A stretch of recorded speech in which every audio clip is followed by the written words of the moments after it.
boy is it warm. It's probably not that warm outside, but through the window, oh my god.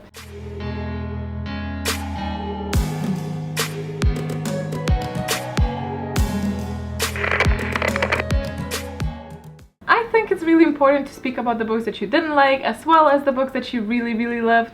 So I thought I will make a short list, thankfully short list, of the books that I didn't particularly enjoy so far. And when I say so far, since I started my booktube channel, there are 6 books in total. I will leave the most controversial ones to the very end. Insert like a small disclaimer here so shit would not hit the fan. I know all of you will know this already, but just because I didn't like something doesn't mean that you won't or that you didn't and that you shouldn't. Everybody has different opinions and everybody's taste is different. So those are just books that I didn't particularly enjoy or in some cases really disliked.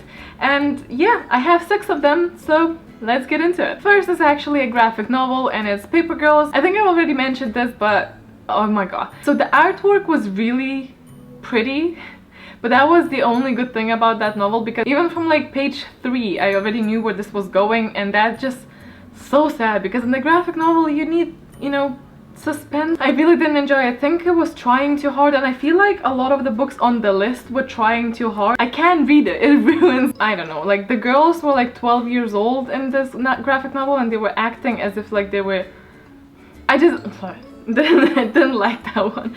I have no intentions on buying the second one. It's a shame because I really enjoy the books by this writer, well, graphic novels, and they're one of my favorites, like, you know, Saga and Why the Last Man, and I just really like it, so it was a shame. Number 2 is an autobiography, I suppose, by Anna Kendrick, and it's Scrappy Little Nobody. I was not even going into this book expecting much, and I was still disappointed.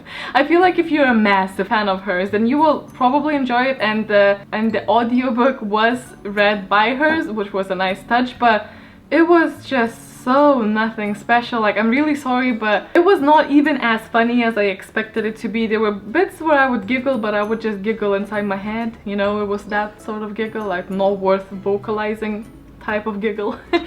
It was so boring, and I'm not saying that all autobiographies are supposed to be like adventure filled, but I felt like there was nothing to say. Number 3 is the book that I ironically always forget about, and I forget that I read it. Whenever I have a tag or something, I will forget that there were characters in that book and that this book is the choice. And that's, as I said, ironically, the forgetting. And oh my god, it wasn't even that it was a bad book. I actually did enjoy it when I was reading it. I think I gave it like 4 stars, well 3.5 stars when I finished it, and then I had to like bump it way down once I realized that it was so not memorable that I would keep forgetting about it. So yeah, it was a really stereotypical sort of dystopian that I really liked the idea behind it, but as soon as I finished it, like a week later, I just forgot about it completely. So for that reason, I had to include it in the list. Now getting to the books that are quite popular, that I didn't particularly like. So the first one is The Girl on the Train.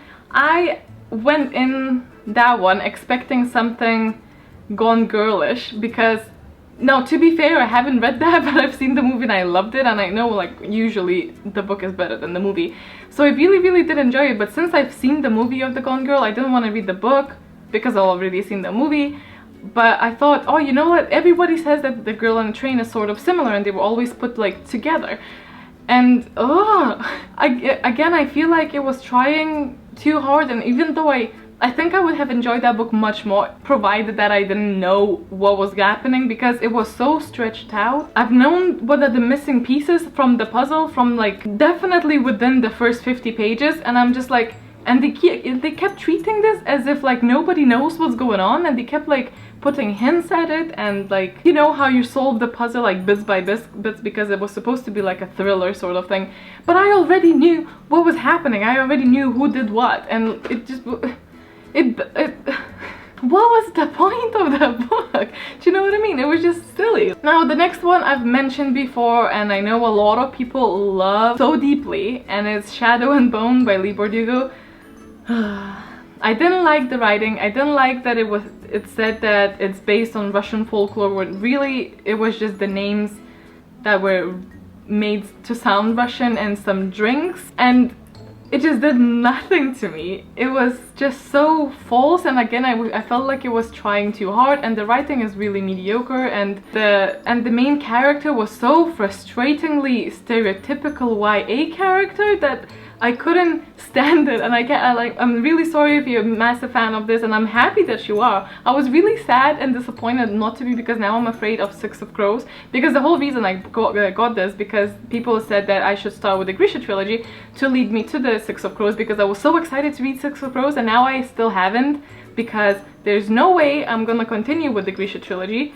And I know this Six of Crows is set in the same universe, and I'm just so afraid to not like it, because I really want to, because it's so beautiful. But I know this was the first book of LitJoyCrate, so I'm hoping Six of Crows is gonna be just a whole different thing. Please, God. And the last one on the list is number 6, and it's Eleanor Park by Rainbow Rowell.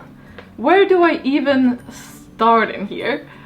Not only the main character was shaming other female characters, which is just a big no-no in every book. The writing style was so messy and just, again, trying a bit too hard to be like hip, and some of the elements just really didn't fit in the whole story, and some of the things that they mentioned were just really disrespectful and did nothing to contribute to the story.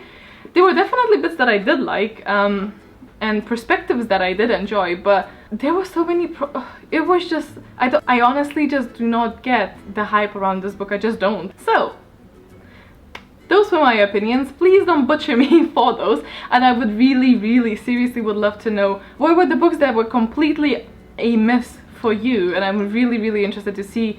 And because I know some people don't like my favorite books, and you know, it's fine, it's their opinion, and those are mine, so just keep that in mind before, you know, smashing the dislike button, because I'm expecting like those.